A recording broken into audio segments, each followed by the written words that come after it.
When people think about Israel, they think about war, or religion, or even falafel. But to me, when I think about Israel, I think of the triumph of the human spirit. Israelis, surrounded by enemies, have turned a desert with hardly any natural resources into a flourishing, productive, and caring society.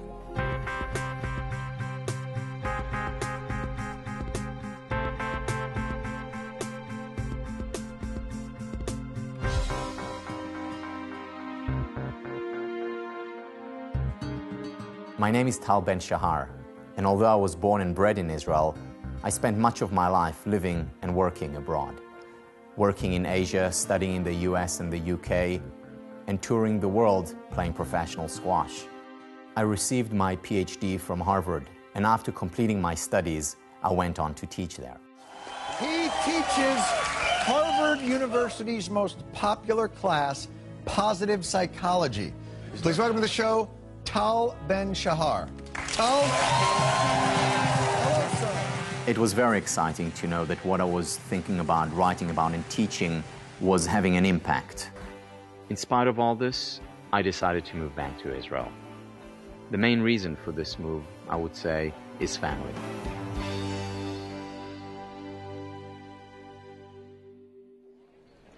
The Israel I came back to was not the Israel I left. I was amazed at what happened here during the 14 years I was away.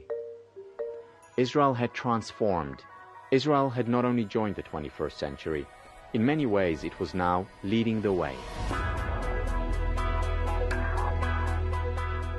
When you look at the NASDAQ, companies are listed from around the world. There's one country, though, that truly stands out, and that is Israel. And Israel is the fastest growing, one of the most dynamic, entrepreneurial, and innovation-based economies on the planet. The sky is the limit for inventors in Israel. Israel has been a remarkable achiever in terms of technological innovation. Israel has developed some of the world's leading technology. Even if you don't live in Israel, chances are you have something that was made here. If you just look at it on a daily basis, how much stuff do you use in your daily life that has its origins in Israel? It's rather remarkable. Many of the microprocessors invented by Intel were designed in Israel. Nowhere in the world outside of Silicon Valley will you find more technology startups. People come from all over the world to look for Israeli technology. Warren Buffett shelled out more than $4 billion for Iskar Metalworking, the largest purchase the legendary investor has made outside the United States.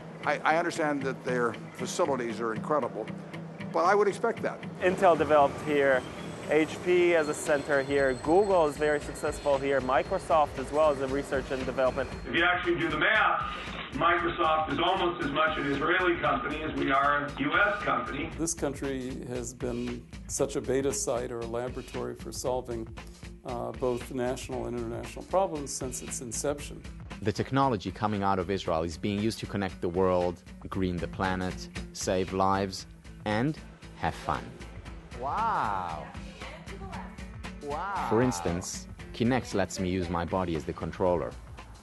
This very cool technology was developed in Israel and then bought by Microsoft. The workout. In a way, Israel is known to everybody as a center of innovation, as a place where you can find more innovation than anywhere else in the world per capita. If you look at countries that are represented in these stock exchanges, the ranking today is number one, of course, the United States. Number two is China, and number three is Israel. The US, China, Israel. Looking at our size, how is it that Israel, with its 7 million people, has the third largest group of companies traded in New York? This is an amazing fact for a tiny country to actually eclipse all the nations of Europe in the creativity of its entrepreneurial leadership. Israelis are known for getting things done, even when they have the most audacious of ideas.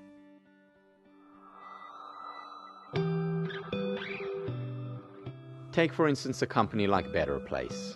Right now, they're working to make Israel the first country in the world to run its transportation system without oil. I went with my son David to their visitors center in Herzliya.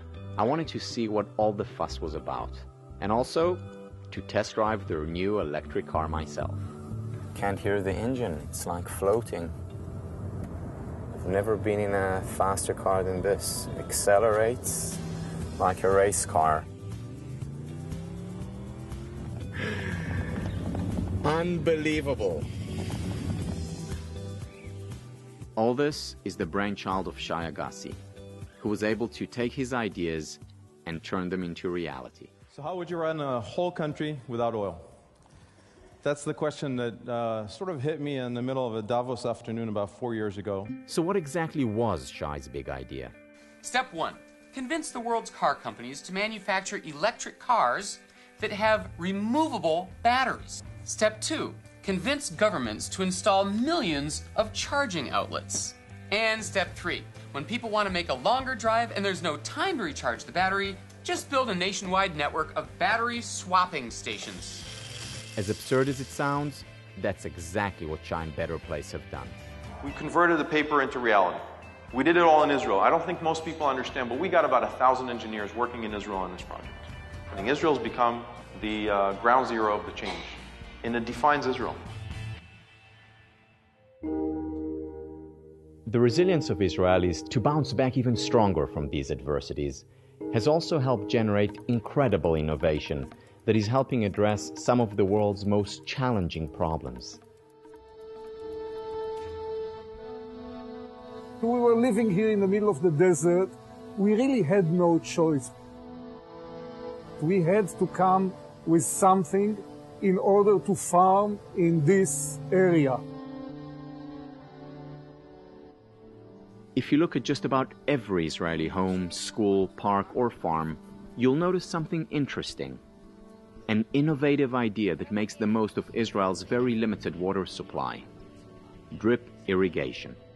People think that this is just a plain hose with a hole in it. This is not the case. Behind each hole, there's this very sophisticated dripper that is pressure compensated, that is self-cleaning, that has filters in it. There's a lot of technology and research and development and innovation, so it's certainly not just a hole in a pipe.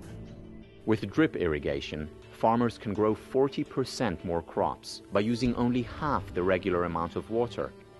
This has enabled Israelis to go from surviving in a desert to thriving as a leading exporter of fresh fruit and vegetables all around the world. You know, when I travel and I see our irrigation systems in remote places, and I see how it helps people to grow more with less, I'm very proud of it.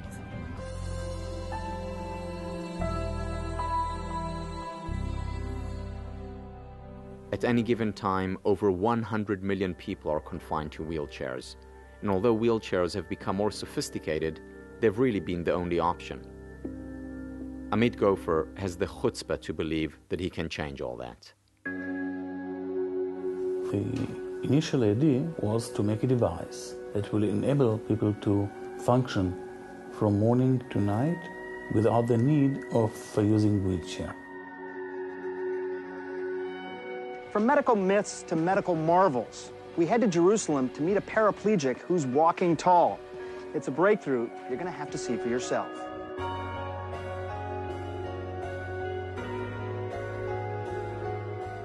You are witnessing a miracle. The man you see standing up, walking, even climbing stairs, has been paralyzed for more than 20 years.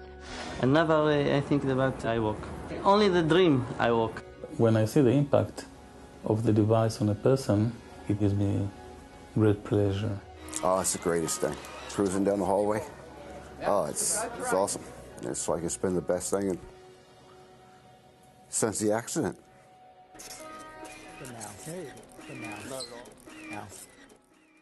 There has to be a higher purpose, a higher reason for us to be here. And there's no doubt in my mind that Israel has to play a role in making the world a better place. You know, we're far from perfect, but we're in the game, okay? We're in there fighting and helping and trying, and we're creating cures for cancer, and we're creating new, cool technology, and we're trying to feed the world. We're trying to solve dependence on oil. it really goes to the heart of what being an Israeli is about.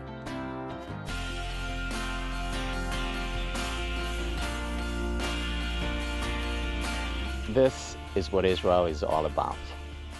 And to be back here, to be able to share it all with my family, this is what life is all about.